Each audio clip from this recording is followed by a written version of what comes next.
بسم الله الرحمن الرحيم الحمد لله وكفى والصلاة والسلام على الحبيب المصطفى صلى الله عليه وعلى آله وسلم تسليما كثيرا. إن الله وملائكته يصلون على النبي يا أيها الذين آمنوا صلوا عليه وسلموا تسليما. رب اشرح لي صدري ويسر لي أمري واحلل عقدة من لساني يفقه قولي. إخواني أخواتي أبنائي بناتي أعزائي عزيزاتي أصدقائي صديقاتي أعدائي عدواتي mes ennemis et mes ennemis. Assalamu alaikum wa rahmatullahi wa barakatuhu. Que la paix d'Allah subhanahu wa ta'ala, sa miséricorde et ses bénédictions soient sur vous mes frères et sœurs partout dans le monde.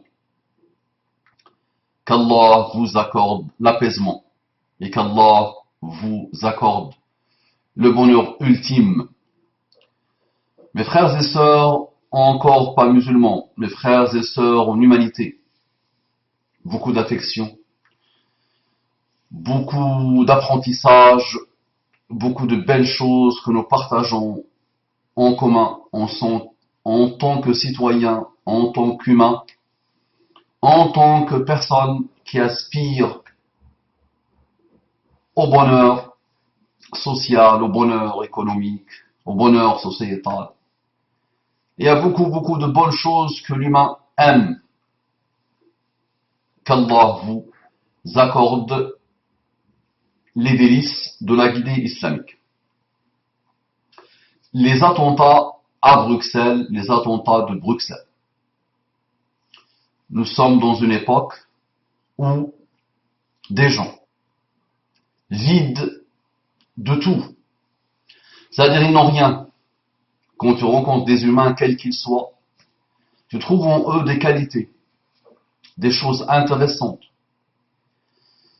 Et tu aimes avoir ces choses, ces gens-là qui tuent aveuglément comme ça, lâchement comme ça, minablement comme ça, bassement comme ça. Wallahi, tu n'arrives pas à trouver une chose de bien en eux, un atome de bien en eux. Wallahi, je suis triste, ça se répète, ma femme tout à l'heure me disait, même à l'époque de Ben Laden, elle disait, Qaïda, il n'y avait pas comme ça, aujourd'hui c'est presque quotidien, elle dit. Je lui dis, qu'est-ce que tu penses de ça? Elle me dit, c'est presque quotidien, ça devient même presque une sorte de naturel finalement, c'est naturel, elle s'étonne même plus, parce qu'aujourd'hui, chaque jour, en Afrique, en Turquie, partout, ça n'arrête plus. Des gens, et c'est ça qui est extraordinaire, des gens qui tuent des gens qu'ils ne connaissent pas, qui ne leur ont rien fait, aveuglément. Qu'est-ce qu'on peut comprendre? Voilà, je suis vraiment triste, encore une fois, et je le serai toute ma vie, de voir l'humain descendre à ces niveaux, à ces bassesses, en plus dans un monde qui devient un village, où n'importe quelle chose qui se produit peut être vue et partagée par toute l'humanité. Que dire de ces jeunes que j'ai connus, que j'ai côtoyés dans les banlieues françaises et belges? Je dis qu'Allah subhanahu wa ta'ala les guide. Je le rappelle à ces jeunes, peut-être si j'arrive à récupérer un de ces jeunes-là qui s'auto-endoctrinera, s'auto-conditionnera sur Internet, à partir d'une frustration, à partir d'une lâcheté, à partir d'une déception de sa vie, souvent minable, je lui dis que Ya Akhi, oh mon frère, Ya Ukhti, oh ma sœur, toi qui ne sais même pas encore converti à l'islam, toi qui n'as même pas encore abordé l'islam, je dis même pire, ou mieux, toi qui n'as même pas encore abordé l'humanité, imagine. Tu penses que tu défends l'honneur de l'islam et des musulmans en tuant des innocents. Je te dis même que quand tu tues des criminels de cette manière, tu es quelqu'un vraiment de bas et de lâche. Imagine. C'est-à-dire, tu te dis que dans cet aéroport, il y a des criminels. Et tu les tues lâchement, comme ça, par trahison, comme ça, par traîtrise, comme ça. Alors, rien. C'est bas et c'est lâche. Imagine des innocents. Des gens qui n'ont rien fait à personne. Des gens qui, leur seul crime, c'est de passer par un endroit où tu es passé, malheureusement. Où tu as décidé de semer le façade. Donc, tu l'appelles jihad, appelle-le plutôt façade. C'est de pure façade. وإذ قال ربك للملائكة إني جاعل في الأرض خليفة قال وتجعل فيها من يفسد فيها ويسفك الدماء ونحن نسبح بحمدك ونقدس لك. Et quand ton Seigneur a dit je vais créer sur terre un lieutenant, mauvaise traduction, un vicaire, mauvaise traduction, un khalifa, les anges ont répondu que tu vas créer sur terre quelqu'un, une créature qui va semer le façade. Le façade est un mot générique. Le façade, c'est un mot générique qui peut résumer le mal absolu, la discorde absolue, la dépravation absolue, la dévastation des mœurs et de la vie sur terre. Et toi, tu fais en plus de ça, tu éloignes les gens de l'islam. Tu traumatises les gens de l'islam en plus. Et tu crées vraiment la pagaille, et tu crées la division, et tu crées la haine. Je sais que c'est ton rêve absolu que la haine s'installe dans des pays de paix, qui connaissent la paix, ou dans un monde de paix. Parce qu'il n'y a pas de pays aujourd'hui qui est à l'abri. Même l'Arabie Saoudite aujourd'hui, elle ne peut pas connaître la paix. Mais il y a des explosions par-ci, par-là, il y a des assassinats par-ci, par-là, il y a des lâchements toujours, de la même manière. Donc, voyez ce coup de dima ensuite, et qui fait couler le sang. Oh mon Seigneur, oh notre Seigneur, tu veux créer sur terre quoi? Tu veux créer des gens qui font le façade et qui font couler le sang. Donc tu rêves de faire couler le maximum de sang. Alors que tu ne sais même pas ce que veut dire Ashhadu an la ilaha illallah wa ashhadu anna Muhammadan Rasulullah. Je te le dis, moi je vous connais parfaitement bien. Vous pouvez raconter tout et n'importe quoi à votre entourage, d'accord? À ceux qui vous observent, à vos anciens camarades de vente de drogue, à vos anciens camarades de braquage, à vos anciens camarades de vol. Je vous dis que déjà pour arriver à ça, que votre âme arrive à braquer, à tuer, à voler, à dealer, ça donne déjà une idée sur votre âme. Ne croyez pas que vous pouvez vous comparer à Al-Fudayl ibn Iyad, quelqu'un qui était un coupeur de route, qui entend un verset d'Allah subhanahu wa ta'ala et qui devient l'un des plus grands ascètes et adorateurs d'Allah chez les musulmans. Vous n'êtes pas comme ça, vous. Attention. Vous n'êtes pas du tout comme ça. D'accord? Donc c'est vrai, pour arriver déjà, moi j'ai toujours été étonné, j'ai toujours pas compris comment on ne fait pas beaucoup de rappels, et moi-même je n'ai pas beaucoup fait de rappels, ou presque du tout, des rappels sur le vol par exemple, sur le braquage, sur la vente de drogue. Déjà parce que c'est vrai que ça me dépasse. Humainement, ça me dépasse. Imagine, avant même de parler de l'islam et de ce que dit l'islam de ce type de choses, c'est que je suis humainement dépassé par quelqu'un qui peut voler, quelqu'un qui arrive à descendre dans le vol, à voler, à braquer, à vendre de la drogue, à faire ce type de crime, de péché. Donc déjà, mon frère, majoritairement, si ce n'est pratiquement entièrement à 90%, à 95%, ou même plus, vous êtes issus des rangs des pires créatures de la terre. Et ensuite, vous atterrissez dans ce que vous voulez appeler le jihad. Non, il vaut mieux appeler ça le façade. Ça, c'est une façade. Mais c'est vrai que quelques-uns, je disais il y a quelques jours à quelqu'un, je disais, Wallahi, alladhi la ilaha ghayruhu, ces gens-là, totalement, entièrement, n'ont jamais mené une réflexion continue sur 10 minutes, un quart d'heure.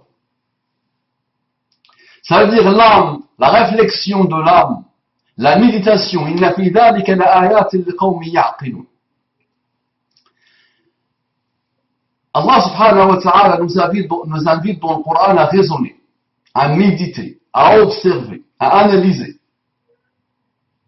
à scruter l'histoire humaine, à observer les détails de l'histoire humaine, l'avancement de l'humanité. Allah nous invite à faire ça. Et Wallahi, ces gamins-là n'ont jamais mené une méditation. Tu es entré dans leur tête, Mustafa, à vos mamans? Là. La réponse est simple. Mais,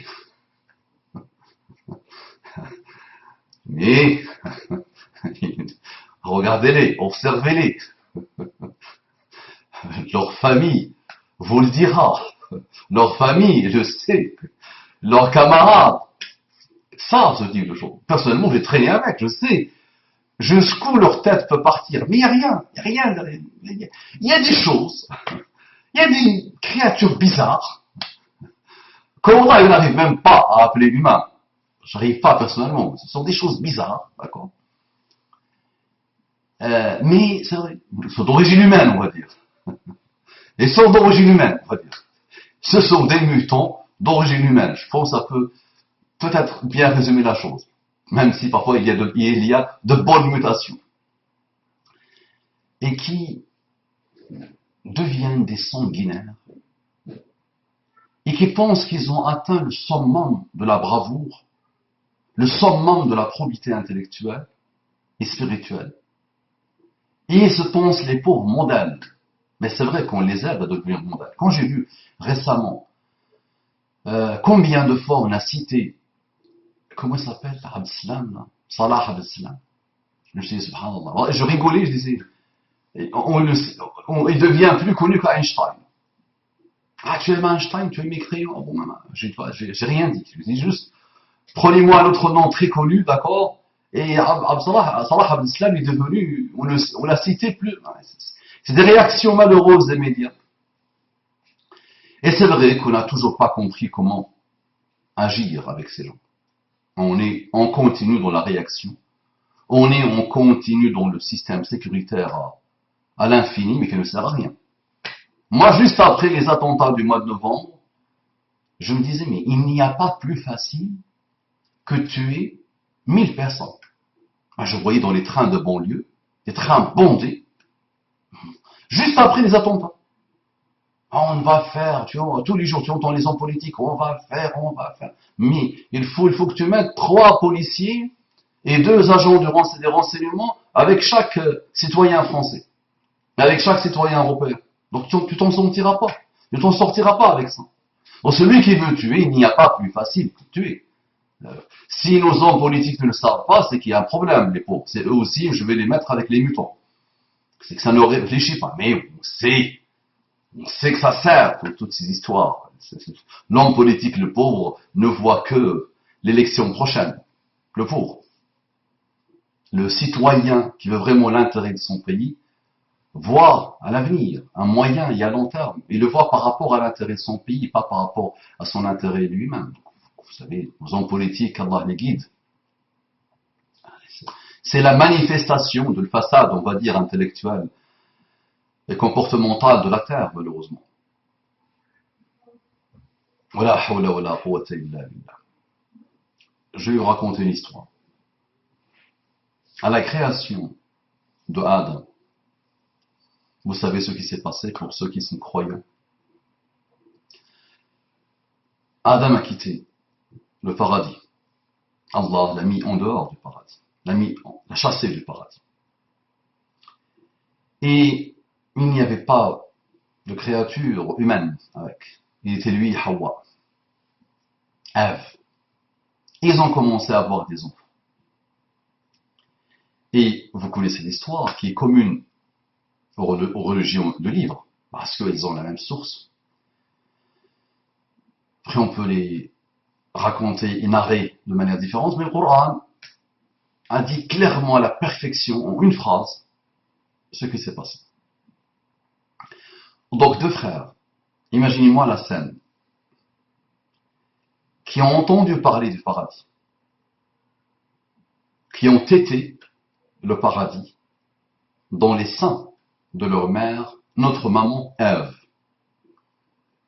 et qui étaient vraiment proches de l'époque du paradis.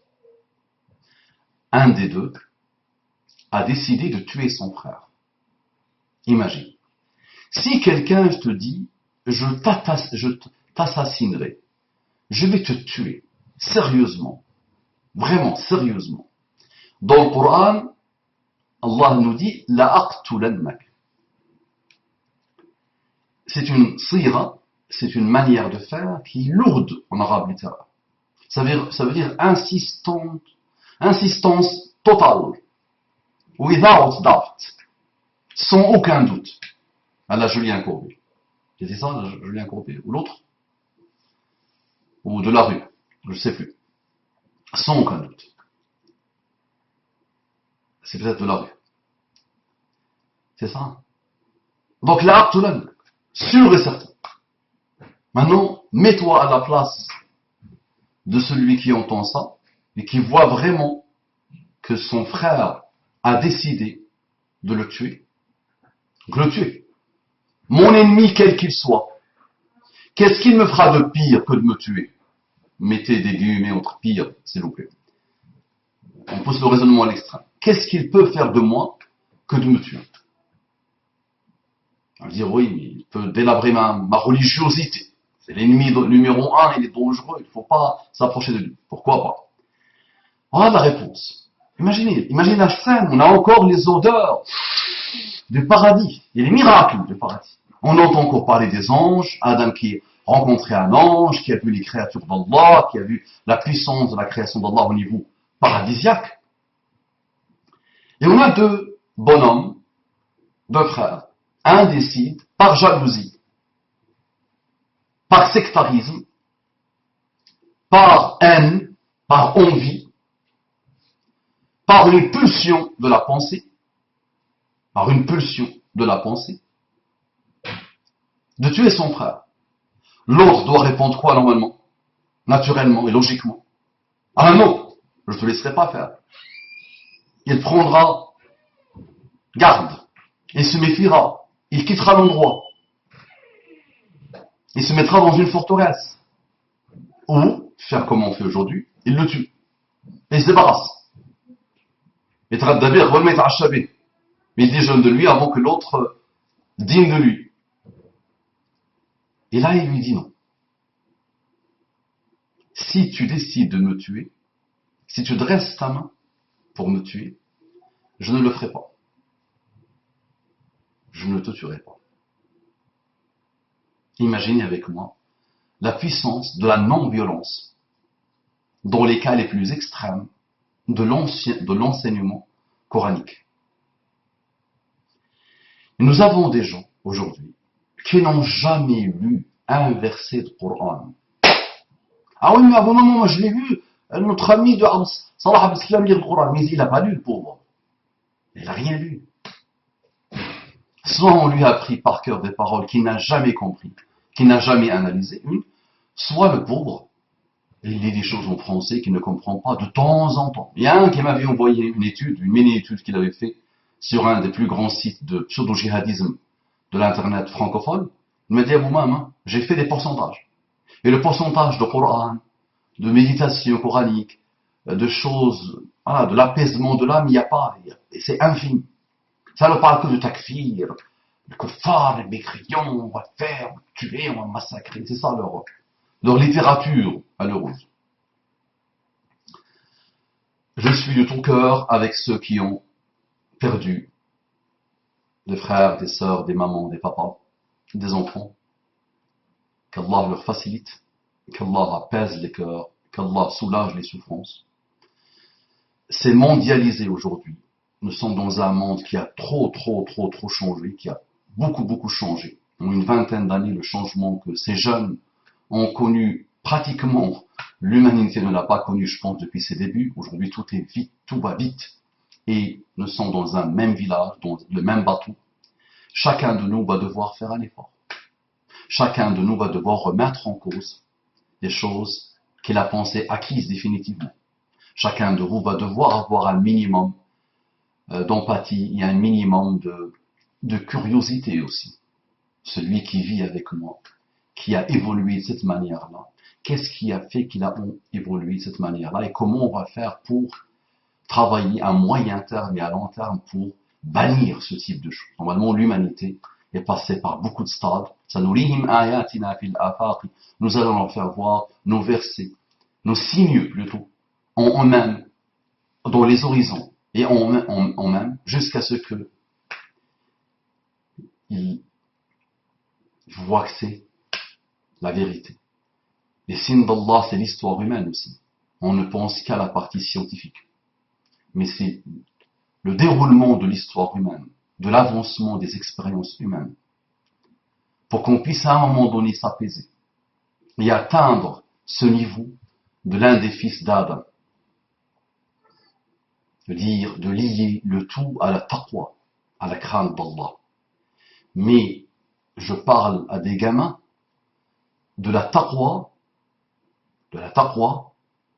alors qu'eux-mêmes n'ont même pas encore fait le fameux verbe en arabe littéraire qui dit Ashhadu an la ilaha illallah. Ils ne l'ont même pas encore fait. Ça qui est extraordinaire. Oui, à vous-même tu fais le takfir. Comprends-le comme tu veux. Mais ce n'est pas le takfir. C'est de l'analyse intellectuelle et spirituelle de produits mutants. Qu'on appelle parfois et souvent maladroitement, et moi-même je les appelle maladroitement, Khawarij, non. Ce n'était même pas ça, Khawarij. J'ai toujours dit, moi, c'est des formes très hybrides, très bizarres de Khawarij. Parce que le Khawarij croit en Allah subhanahu wa ta'ala parfaitement. Ils ont sûrement fait cette analyse intellectuelle et spirituelle et du cœur, du mot Ashhadu an la ilaha illallah. Donc, eux, c'est autre chose. Ces gamins-là, pour moi, n'ont même pas encore fait le voyage dont j'atteste qu'il n'y a de Dieu qu'Allah. Donc ces gamins-là vont devoir travailler sur leur humanité et nous devons les aider en tant qu'homme politique, en tant qu'homme économique, en tant que responsable, en tant que voisin, en tant. Donc il y a un minimum d'ouverture et de volonté de vivre ensemble, d'accord, qu'on doit commencer à mettre en place pour ces gamins, pour les sauver d'eux-mêmes et pour leur rappeler leur humanité. Il faut leur rappeler leur humanité, leur citoyenneté, et aux musulmans, Inch'Allah, de commencer à se remettre en cause, à remettre en cause un héritage, un doute, d'accord, beaucoup de doutes malheureusement, beaucoup de délabrement intellectuel, beaucoup de division, beaucoup de fanatisme, beaucoup de sectarisme, d'accord, beaucoup d'interprétations malheureuses qui ne prennent même pas en compte le passif et le passé de la violence chez les musulmans dans les pays dits musulmans. Donc il y a un travail de fond à faire que l'homme politique ou l'homme médiatique, ça ne lui passe même pas par la tête. Ça ne l'intéresse pas. D'accord? Il faut faire pousser la mousse. D'accord? Pour que les journaux se vendent, pour que la télé soit regardée, pour que la pub soit vendue, ni plus ni moins. Donc là, il y a un travail de fond à faire. Qu'Allah subhanahu wa ta'ala soulage les souffrances, qu'Allah apaise les cœurs, qu'Allah nous pardonne, qu'Allah nous guide, qu'Allah nous permette d'entamer le voyage dans Ashhadu an la ilaha illallah wa Ashhadu anna Muhammadan Rasulullah sallallahu alayhi wa sallam. Assalamu alaikum wa rahmatullahi wa barakatuh.